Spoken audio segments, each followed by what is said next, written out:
राधे राधे दोस्तों। आज हम सुनेंगे एक लोक कथा। फैसला। कई वर्ष पहले एक घने जंगल में 4 चोर रहते थे। चुराया हुआ धन वे एक साधारण से बर्तन में रखते थे, लेकिन उसकी हिफाजत जान से भी ज्यादा करते। कुछ अरसे बाद उनका मन चोरी चकारी से ऊब गया। मैं तो ऐसी जिंदगी से तंग आ गया हूँ। हमें हमेशा चौकन्ना रहना पड़ता है, वरना हम पकड़े भी जा सकते हैं। एक ने अपना दुखड़ा रोया। हाँ, मैं भी चाहता हूँ कि हम लोग एक शांत और सच्ची जिंदगी जिएं। दूसरे चोर ने हाँ में हाँ मिलाई। बहुत अच्छा, हम जंगल छोड़कर किसी ऐसे शहर चलते हैं जहाँ हमें कोई जानता ना हो। शायद कोई साफ सुथरा काम धंधा ही हाथ लग जाए। तीसरा बोला। 3 चोरों को तो ये सुझाव पसंद आया और उन्होंने तय कर लिया कि वे जंगल छोड़ देंगे।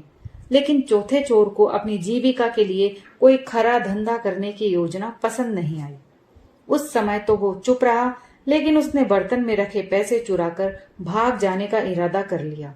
वो सही मौके का इंतजार करने लगा।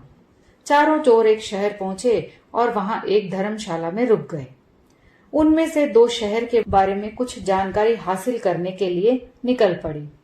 जल्दी ही उन्होंने एक बूढ़ी औरत का घर देखा, जो आरामदेह तो लगता ही था और उनके लिए ठीक भी था। दोनों ने धर्मशाला लौटकर अपने साथियों से बूढ़ी के घर जाने का जिक्र किया। वो भी सहमत हो गए और चारों चोर उस घर के लिए निकल पड़े। हम चारों व्यापारी हैं, एक चोर बोला, और इस शहर में कुछ काम धंधा शुरू करना चाहते हैं। हमें आपका घर पसंद आया और इसके कुछ कमरे किराए पर लेना चाहते हैं। हम जब तक यहाँ रहेंगे आपको अच्छा किराया देते रहेंगे। बुढ़िया बहुत खुश थी और उसने अपने मेहमानों की खूब खातिरदारी की। आप यहाँ जब तक चाहें रह सकते हैं। वो मुस्कुराई। वो प्रसन्न हुई कि उसे अच्छे किराएदार मिल गए हैं।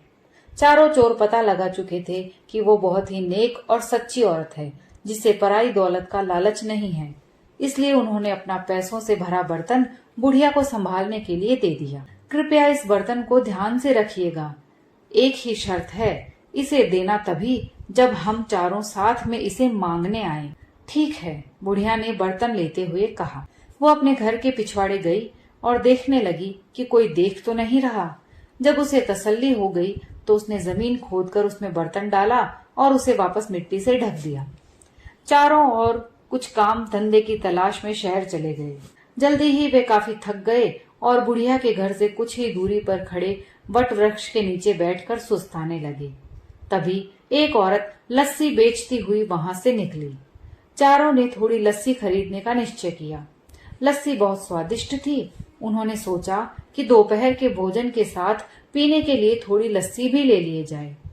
पर 3 चोर तो बहुत थक गए थे। लस्सी डालने के लिए बुढ़िया के घर से बर्तन लाने की हिम्मत किसी में नहीं थी। चौथा चोर, जो किसी ऐसी ही घड़ी की प्रतीक्षा में था, झट से जाने के लिए तैयार हो गया। वो बुढ़िया के घर पहुंचकर बोला, मुझे मेरे साथियों ने बर्तन लाने के लिए भेजा है, लेकिन मैं तो ये बर्तन तभी दूंगी जब तुम चारों इकट्ठे आओगे। बुढ़िया मना करते हुए बोली। तो उस चोर के दिमाग में एक विचार आया। उसने कहा, मेरे साथी यहाँ से कुछ ही दूर केले के पेड़ के नीचे बैठे हैं, आप खुद ही पूछ लें।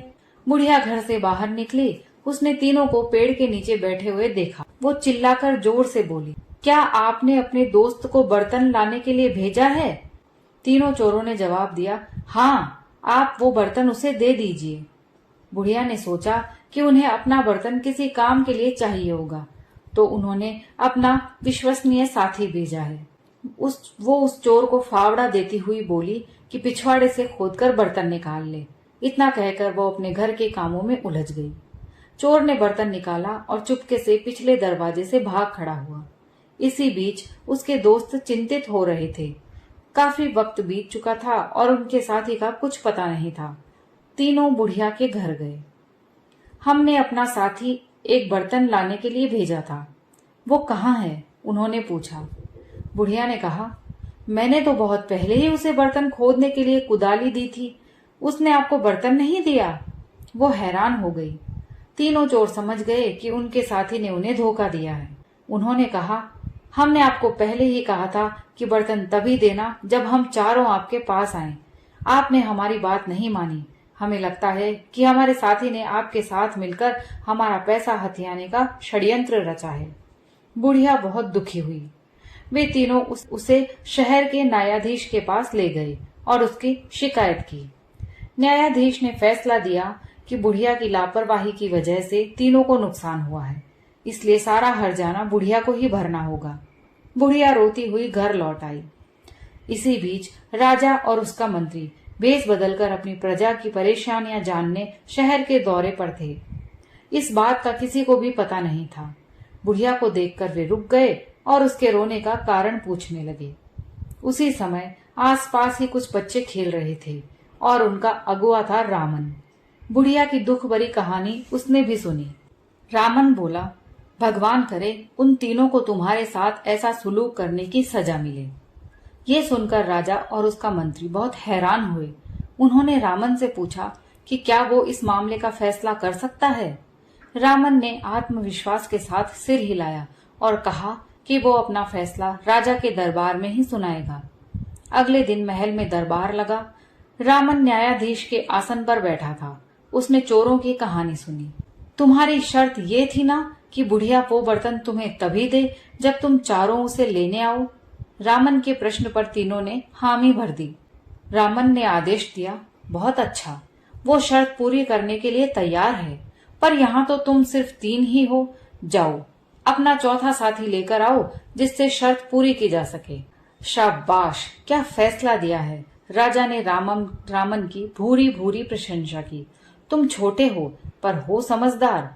आज से तुम मर्यादा रामन के नाम से जाने जाओगे और हमारे दरबार में ऐसे मुकदमों के फैसले किया करोगे। रामन का फैसला सुनकर बुढ़िया खुश हो गई और तीनों चोर अपना सा मुंह लेकर चले गए और दरबार में रामन की बहुत प्रशंसा हुई। दोस्तों, ये कहानी यहीं समाप्त होती है। अगर आपको कहानी पसंद आई हो तो प्लीज लाइक और शेयर कीजिए और अगर आप मेरे चैनल पर नए हैं तो मेरे चैनल को सब्सक्राइब कर लीजिए।